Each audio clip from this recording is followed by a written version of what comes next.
rebuilding seems to be the name of the game at Fulham these days, with a fairly old squad in need of regeneration and with work apparently to be done at Craven Cottage. Is it possible to do all that while maintaining sort of solid Premier League status? And that is the challenge, because that's where they're trying to stay. I don't think there's an immediate aspiration to push on and be challenging for Europe, but there certainly want to be.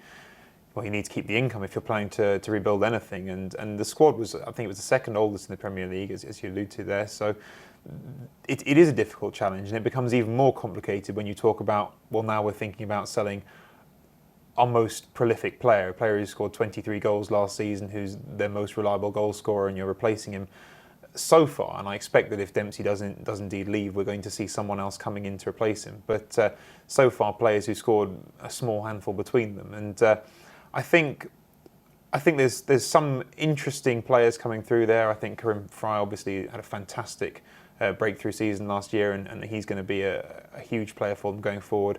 A lot of people talking about Kasami in midfield, who perhaps can fill that gap lost by Murphy. He's a physical player, but he actually also likes to get forward. And so I think there's some promising things, but I would be a little bit concerned about just that very immediate factor of you're taking goals away. Where are you filling them in from? Exactly. I mean, Petric and Rodallega, who are the newcomers as regards strikers, I think had combined 9 goals between them last season for Hamburg and Wigan. So, are they going to be having to share the goals around? Are they going to have to be investing in some, some additional centre forwards? What's their game plan? I actually wonder if there is an extent to which, because Dempsey just has been the man this year, we're underestimating what's happened all around him and how well Fulham have played.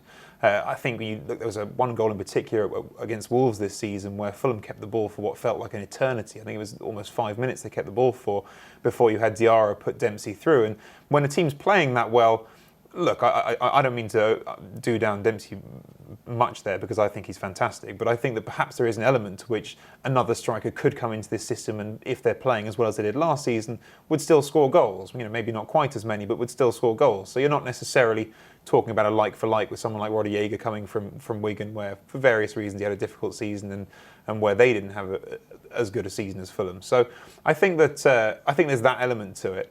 But I would still be worried about that. I think that's still a question. Who is the person coming in who's going to do that? And I think that maybe that's still, at this point of the pre-season, the unresolved question.